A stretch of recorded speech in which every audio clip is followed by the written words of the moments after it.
라는 말이 조금 익숙해졌는데 제가 처음에 강의를 들었을 때는 되게 새로운 단어였거든요. 처음 들었던 단어였고 그때 당시 제가 좀 충격적이었던 게 강의 내용 중에 하나가 이랬어요.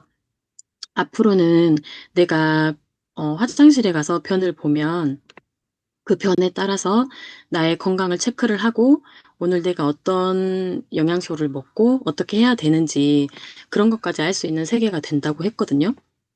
그래서 지금 이 마이크로바이옴은 지금까지 제가 알았던 거 그리고 앞으로 알아가야 할 게 더 무궁무진하다는 생각이 듭니다. 음 지금 우리 세상의 패러다임은 어떻게 변해 왔습니까? 처음에는 우리 TV 예전에는 TV 되게 많이 봤었잖아요. 그리고 얼마 전만 하더라도 저 20대 때 무한도전 정말 유행해 가지고 어디 나갈 때 꼭 무한도전 보고 나가고 이랬었는데 요즘은 누가 TV 챙겨 보나요? 거의 유튜브 많이 보시죠. 그리고 유통 같은 경우도 지금도 가긴 하지만 예전에는 무조건 집 앞 슈퍼나 마트를 가서 사야 했어요. 하지만은 지금은 인터넷 쇼핑 정말 많이 하고 쿠팡 빠질 수 없죠. 이렇게 나보다 내가 살고 싶은 거를 더 잘 알려주고 쿠팡 들어가 보면 내가 이렇게 쭈루룩 뭐 이렇게 해 가지고 나오고 유튜브 같은 경우도 내가 본 거에 따라서 "넌 이걸 볼 거야." 하면서 연관으로 엄청 많이 잘 나오잖아요. 이렇게 나보다 더 잘 아는 이런 데이터 기반의 예측, 배송과 맞춤, 추천 이런 게 이렇게 세계가 세상이 변하고 있는데 우리 헬스케어는 어떻게 변하고 있는지 우리는 처음에 뭐 아프면 병원 가서 치료를 했어요. 거의 대부분이 이랬었는데 요즘은 뭐 아프기 전에 영양제도 챙겨 먹고 그리고 데이터 기반이 조금 더 발전이 돼서 지금 우리가 먹고 있는 유산균도 맞춤으로 먹고 있는 그런 시대가 됐습니다. 그런데 앞으로는 데이터 기반의 초개인화가 돼서 더 개인에게 맞는 그런 맞춤 건강의 세계가 된다고 하죠. 그래서 인제는 단순히 오래 사는 게 아니라 얼마나 건강하고 의미 있게 사느냐가 정말 중요한 세상이 된 것 같습니다. 음. 그래서 우리가 이젠 예전에는 그냥 뭐 이렇게 요즘에는 100세 시대가 돼 가는데 얼마나 건강하게 사는지가 정말 중요하잖아요. 그래서 건강한 사람들의 이런 데이터베이스를 가지고 그렇지 못한 사람들에게 뭐 유전자라든지 아니면 다른 정보용들을 이렇게 이식을 해 줌으로써 얼마나 건강하게 살지를 결정하는 시대가 됐습니다. 그래서 우리 예전부터 건강에 대한 관심도 많고 하다 보니까 처음에는 유전자에 대한 연구를 시작을 했어요. 우리가 뭐 건강한 사람, 그렇지 못한 사람 여러 가지 건강한 이슈에 대해서 유전자에 따라서 정말 많이 다를 것이다. 이렇게 하고 유전자 연구를 시작을 했는데 휴먼 게놈 프로젝트라고 유전자에 대한 연구를 하다가 정말 이 끝에 유전자 연구의 끝은 과학자들이 유전자에 대한 한계만 느끼고 끝났다고 합니다. 우리가 보통 사람들에게는 유전자가 한 10만 개 정도가 있어야 이런 건강이나 이런 이슈에 대한 뭔가 차이가 있을 거라고 생각을 했는데 연구를 해 보니 인간에게는 한 25,000여 가지밖에 없다는 거예요, 유전자가. 그래서 '아 이거 정말 유전자도 아니면 도대체 뭘까?' 이렇게 멘붕이 온 상태였는데 그러다가 연구자들은 엑스포좀이라는 이 환경에 대한 관심을 돌리게 됩니다. 우리가 보면 어떤 사람은 60 대에 암에 걸리고 또 어떤 사람은 70 대밖에 안 됐는데 치매에 걸려서 고생하시는 분도 주위에 있으시잖아요. 그분들은 왜 뭐가 달라서 그렇게 고생을 하는지 그래서 '건강은 우리 환경과 상호작용을 하는구나.' 이런 생각을 하게 된 거죠. 그래서 쌍둥이에 대한 그런 연구를 합니다. 우리가 쌍둥이는 유전자가 100% 같잖아요. 근데 그 쌍둥이도 다른 상 환 환경에서 살다 보면 건강이 달라진다. 정말 깨끗한 물을 먹고 깨끗한 공기를 마시고 이렇게 깨끗한 곳에서 살면 건강할 테고 우리 뭐 인스턴트를 많이 먹거나 나쁜 거를 많이 접하게 되면 그만큼 건강이 나빠지지 않을까요? 그런데 이런 환경에 따라 뭐 변하는 것도 있고 그래서 인제 2014 년도에 그 아메이에서 스탠포드 대학과 함께 쌍둥이 연구를 시작을 합니다. 근데 여기서 또 놀라운 거는 그 아까 말씀드렸던 100% 유전자가 일치하는 일란성 쌍둥이가 같은 환경에 사는데도 같은 것도 먹고 살겠죠? 같은 부모님이 음식을 해주니까. 그런데도 어떤 사람은 날씬하고 건강한 반면에 어떤 애는 이렇게 뚱뚱하고 건강하지 않다는 거를 발견을 하게 돼요. 아, 정말 이게 건강에 이렇게, 결정짓는 요인이 유전자도 아니고 환경도 아니구나. 우리가 이거 한 가지 유전자 예를 들어보더라도 초파리와 인간이 좀 많이 다르잖아요. 정말 이렇게 뭐 비교를 할 수는 없는데 초파리 유전자와 인간의 유전자는 다 1.5배밖에 차이가 안 난대요. 그런데 여기서 가장 큰 차이점이 초파리는 장내 그 있는 미생물의 종류가 5개밖에 없대요. 그래서 초파리는 그냥 일반 이렇게 뭐 과일 이런 거 안 먹고 썩은 거 먹잖아요. 이 초파리도 그냥 맛있는 과일을 맛있게 느끼지만은 그 과일을 먹었을 때 분해하는 요소가 없기 때문에 그냥 다 뭐 흡수도 안 되고 다 똥이 돼버리는 거죠. 그래서 효파리는 썩은 과일을 먹을 수밖에 없다고 합니다. 그래서 이렇게 연구를 한 끝에 우리 유전자는 우리의 뭐 DNA는 단 우리 건강의 10%밖에 관여를 할 수가 없고 우리 환경도 아니고 그럼 도대체 무엇이냐? 그건 바로 마이크로 바이옴이라는 거죠. 이 마이크로 바이옴이 저도 처음에는 되게 생소했는데 그냥 우리 사람 몸에 있는 미생물이라고 생각을 하시면 돼요. 우리 지구상에 나무가 3조 그루가 있대요. 근데 우리 각 한 명 한 명의 장 속에는 30조에 달하는 그런 마이크로 바이옴이 있다고 합니다. 그래서 우리가 어 그냥 단순히 이 마이크로 바이옴을 그냥 내 안에 있는 미생물이라 생각할 게 아니라 30조명의 직원을 거느린 그런 우리는 그 대기업 CEO라고 생각을 하시면 돼요. 그럼 대기업 CEO는 어떻게 해야 되느냐? 이런 30조에 달하는 직원을 관리만 잘 해주면 됩니다. 그러면 나의 장이나 마이크로바이옴이 정말 좋게 생성이 되겠죠. 좋은 회사는 이렇게 다양한 종류의 많은 직원이 있는 곳이 좋은 회사가 되겠죠. 그리고 그래야 나도 좋은 CEO가 되는 거고요. 우리가 어 일어나서 많은 걸 섭취를 하잖아요. 밥도 먹고 빵도 먹고 여러 가지를 먹는데 가장 핵심인 것은 우리가 먹어서 내 자신 스스로 분해할 수 있는 건 정말 몇 개 안 된다고 해요. 이 모든 일들은 내 장 속에 있는 미생물들이 이 물질들을 잘게 쪼개서 혈액으로 보내줍니다.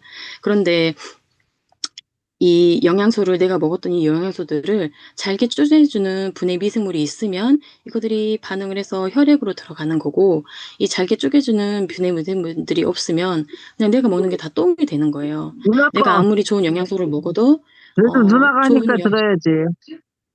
응? 영양소가 잠시만요. 음. 영양소가 있으면 이렇게 혈액으로 들어가고 내가 아무리 좋은 영양제나 이런 거를 먹어도 이걸 분해해 주고 쪼개 주는 미생물이 없으면 다 그냥 똥이 돼 버리는 거예요. 우리가 흔히 말하는 "인삼빨 받고 인삼빨 안 받는다." 이런 말 정말 많이 하잖아요. 이게 인제 실제 논문에도 실린 내용인데 우리가 인삼을 먹었을 때 진세노사이드라는 게 나오는데 요건 물질이 크다 보니까 이걸 잘게 쪼개 줘서 우리한테 분해해 주는 그런 미생물이 있어야 되는데 그 인삼빨 잘 받는 사람들은 그 진세노사이드를 분해해 주는 미생물이 있는 거고 그렇지 못한 사람들은 그런 미생물이 없는 거죠.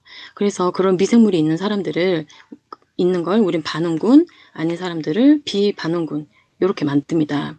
그러면 우리는 이렇게 마이크로 바이옴이 조화가 좋고 다양성은 높고 그런 반응군이 되어야겠죠. 그리고 우리 모든 질병은 장에서 시작된다고 했거든요. 그래서 우리 장에 우리가 그 미생물들이 만드는 것 중에 생명을 지키는 최후의 방패인 비트리에이트를 만들어냅니다. 이 비트리에이트는 장누수 증후군 방지하고 지방 축적도 방지해주고 우울이나 불안 개선 이런 거를 해주는 정말 좋은 물질이에요.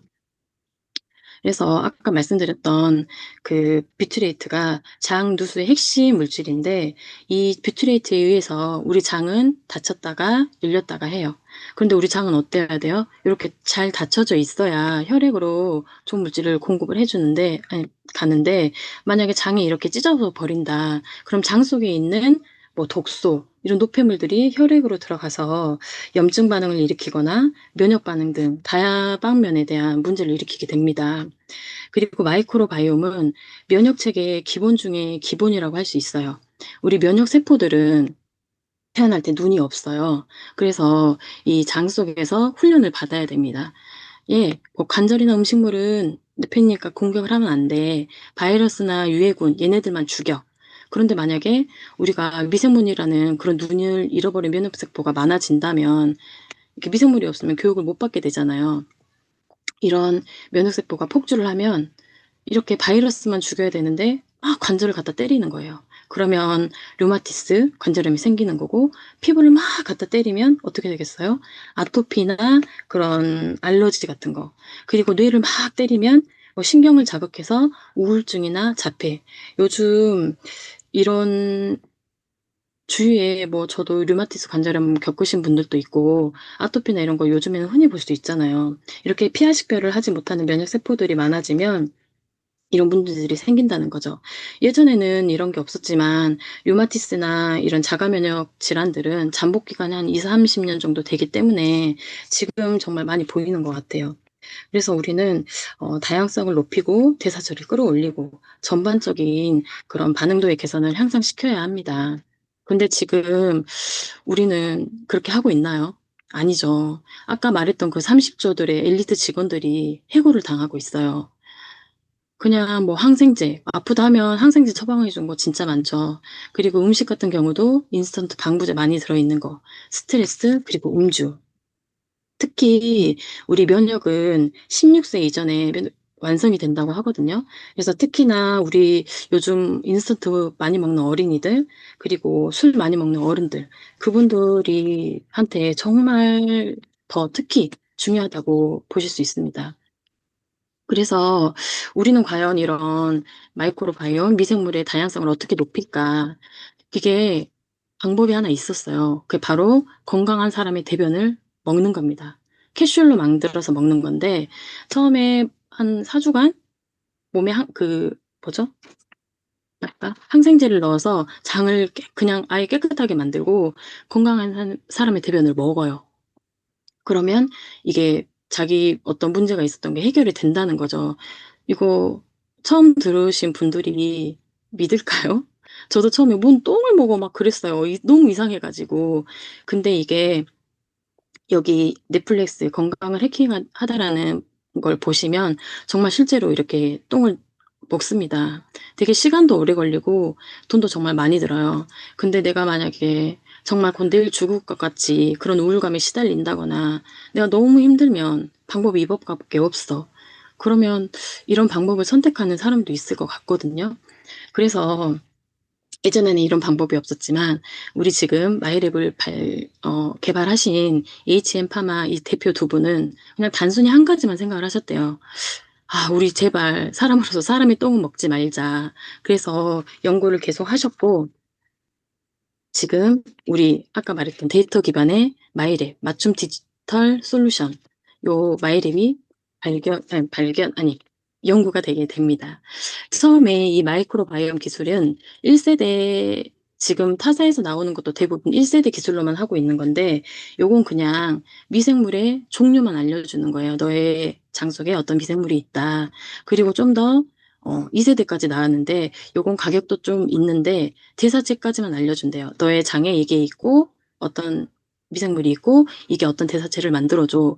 이게 지금 여기까지 나왔는데 지금 피마스 기술이라고 아까 그 두 분이 발견하신 거는 이 너의 장이 이렇고 이 장에서 어떤 대사체를 만들어. 그리고 너의 혈액으로 나가는 물질까지 넌 요걸 먹으면 좋아져. 요렇게까지 솔루션을 만들어 주는 거예요. 이 피마스 기술 이 마이랩이 정말 좀 대단하다고 하는 거는 그냥 예전에 미국에서 그 우울증 신약을 개발을 할 때 임상 실험을 80명을 한대요. 신약 개발이. 근데 지금 우리 마이랩이 나오기 전에 임상 실험을 300명을 하고 나온 제품입니다. 그만큼 완성도도 높고 되게 대단하다고 할 수 있어요. 이 마이랩은 어떻게 하는 거냐면 똥을 채취를 해요. 똥을 좀 듬뿍 담아서 그 HM 파마사에 보내면 이 내장을 똑같이 6개로 복제를 하는 거예요. 내 똥을 나눠서 6개로 복제를 한 다음에 거기에 나에 맞는 6개의 이런 프로바이오틱스를 투입을 합니다. 그래서 지켜보는 거예요. 1번 넣었을 때 반응, 2번, 3번, 4번, 5번, 6번 이렇게 넣어서 너에게 맞는 건 요게 가장 잘 맞아. 이렇게 솔루션까지 내주는 기술이거든요. 그래서 제가 작년에 이걸 한번 했어요. 그래서 저는 처음에 이걸 볼 줄 몰랐을 때 뭐 이게 일자로 이렇게 막 나오는 사람도 있다고 그래서 이 정도면 좋은 거 아니야? 그냥 그랬었거든요. 근데 이게 이 보라색으로 나온 게 평균이에요. 근데 저 보면 되게 낮잖아요. 이렇게 너의 포스트 바이오 균형이나 미생물의 다양성이 어떤지, 장내 유해군과 유익균의 균형은 어떤지 이런 걸 알려줍니다. 그리고 너는 이번 유산균을 먹어 이렇게 솔루션을 알려줘요. 그리고 그때 뭐 너의 콜레스테롤 건강 관련 미생물은 좀 적네, 뭐 있던 거 보통이네 이런 식으로 건강 지표를 알려줘요. 제가 오늘 이 강의를 특히 하고 싶었던 건 뭐냐면 1년이 지났잖아요. 그래서 이번에 또 했어요. 근데 그 결과가 나왔거든요. 너무 이걸 또 하고 싶은 거예요. 제가 보고 뭔가 입이 좀 약간 찢어졌다고 해야 될까? 이거거든요. 보이시나요? 이거 보이세요? 제가 이거 계속 봤잖아요. 제가 지금 나름 잘 챙겨 먹고 있고, 단백질도 먹고, 맞춤 유산균도 같이 먹었고, 그런데 그렇다고 해서 제 생활 식습관을 그렇게 많이 개선하지는 못했어요. 그냥 좀 어 기대를 안 하고 봤는데 지금 이게 너무 높게 나와 가지고 지금 이거 다시 보고 하고 있는데 그 처음에 했을 때랑은 약간 리포트가 다르게 나오더라고요. 비슷하긴 한데 이번에는 유산균 1번이 나왔어요. 그리고 이렇게 균형 잡힌 장안경이다. 좋은 내용이죠. 이렇게 어떤 식인지도 나오고 제가 처음에 아까 강의에서 말씀드렸던 것처럼 그 뷰트리산이 정말 높아야 좋은 거라고 했잖아요. 근데 저 높게 나왔어요. 그리고 아까 그렇게 그래프 같이는 안 나오고 이제 이렇게 나오더라고요. 이게 소화기 관련 장내 미생물은 되게 양호하게 나왔는데 아까 그 작년에도 별로 좋진 않았거든요. 콜레스테롤이나 체지방 관련이나 요런 거는 여전히 조금 '내가 관리를 해야겠구나.' 이런 리포트를 보면 이런 생각을 하게 된다는 거죠. 그래서 '콜레스테롤 건강이 지금도 낮네? 그러면 나는 레시틴을 좀 더 잘 챙겨 먹어야겠구나.' 이렇게 건강에 대한 지표를 살펴볼 수 있습니다. 우리가 처음에 제가 말씀드렸던 것처럼 뭐 쿠팡이나 뭐 이런 유튜브나 다들 데이터 기반으로 해서 뭔가 계속 기반으로 발전이 되고 하잖아요. 근데 이 헬스케어도 마찬가지거든요. 그래서 그런 데이터베이스를 모으는데 엄청난 사활을 기울이고 있습니다. 여기 보는 것처럼 그걸 한국이나 미국이나 다 데이터베이스가 중요하기 때문에 막 모으는데 한국은 7년에 걸려서 7,700건을 모았대요. 근데 미국은 10년이 돼서 3만 건을 모았어요. 근데 여기 화면에 보이시나요? 2년 만에 95,000건을 이상 모았습니다. 거의 10만 건을 이제 모아가고 있는데 이런 데이터베이스가 쌓일수록 우리 연구나 그런 게 정말 완벽해진다고 볼 수 있거든요. 지금 우리가 이외에도 정말 마이랩이나 지금 엔자임 바이옴 벌써 나왔잖아요. 근데 9월에 뷰트리산 관련 신제품도 많이 나오고 지금 볼수록 앞으로도 정말 엄청난 제품들이 더 많이 나올 거라고 기대를 하고 있거든요. 그리고 우리가 생각했을 때 저도 생각을 했을 때 '내가 지금 원하는 것 중에 하나가 뭘까? 내가 사랑하는 가족 그리고 주변의 소중한 사람들이 아프지 않았으면 좋겠다. 그리고 우리가 100세 시대에 정말 오래오래 자유롭게 건강을 찾았으면 좋겠다.' 이런 생각들 다들 하시잖아요. 어 뭐 거대한 뭐 대단한 건 아니지만 이렇게 짧은 시간 잠깐 오셔 가지고 이렇게 하나하나 배우면 '내가 원하는 삶으로 좀 살 수 있지 않을까.' 그런 생각을 하게 됩니다. 짧게나마 오늘 강의를 마치겠고요. 정말 들어 주셔서 감사합니다.